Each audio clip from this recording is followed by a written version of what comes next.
At the case briefing, after listening to my mom's autopsy report, the officers all had somber expressions.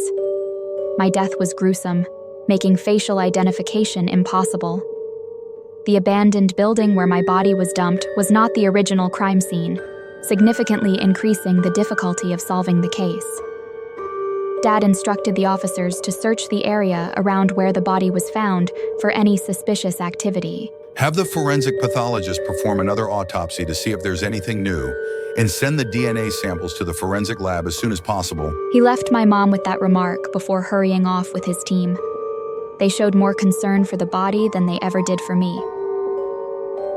My mom once stroked Lily's hair and said that being a forensic pathologist was a noble profession. She believed that giving a voice to the dead was an important duty. I watched as Lily nodded in agreement. However, the moment my mom turned away, she wiped her hair in disgust. That time, I slapped Lily across the face, but my dad punished me by shaving my head bald. Now, my mom gently touched my hair with a hint of sadness and whispered, "To die so horribly. Her family must be heartbroken." I smirked bitterly. My family would probably be relieved by my death. Maybe only Eddie would feel a little sad. Mom's gloved hand moved across my back. There was a large burn scar there, one I got after being kidnapped. When they brought me home that year and I changed clothes, my mom stared at it in surprise. There was a hint of disgust in her expression. "How did you get that on your back? That's disgusting.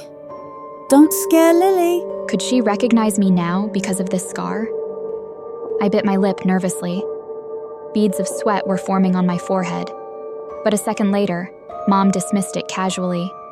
Ruby suddenly gasped softly. "Dr. Stella, there's a piece of paper in the victim's stomach." My mom's eyes widened as she took the paper and sighed. "The stomach acid has already corroded it. We'll see if the CSI can analyze it later." Suddenly, a phone rang. It was Lily's favorite song. Mom quickly removed her gloves and rushed to the hallway. Her voice was soft and loving. "What's wrong, sweetheart? Mommy's at work. Tomorrow." Mom paused for a moment, then gritted her teeth.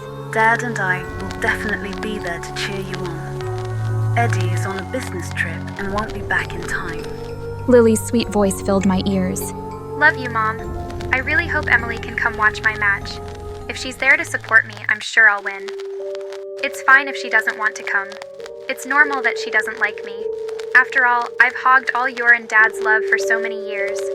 Even though Lily and I had never gotten along, from the day I returned home, she was always secretly framing me. But in front of our parents, she loved pretending we were close sisters. From my experience, I figured Mom would be criticizing me soon. Sure enough, Mom's voice suddenly grew sharp. "You are my precious daughter. What does Emily even count for? She steals from the family and bullies you behind our backs. She doesn't deserve to be my daughter. Don't worry, even if she broke her leg, I'd make sure she wheels herself to watch your match." Lily giggled sweetly. Dad called me today to remind me to stay safe. Mom, if you get the chance, make sure you remind Emily too. "You take care of yourself. As long as Emily doesn't die in front of me, it doesn't matter." Mom always spoke about me with such disdain. Maybe it was because the daughter they found was not raised properly and did not fit the family's standards. Even after I was found, they refused to change my last name. In their hearts, the only daughter they had was Lily.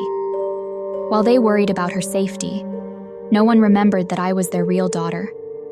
I wonder what their reaction would be when they found out how I died. After all, Lily was the one responsible for my death, and they were part of it too. Like and comment for the next part.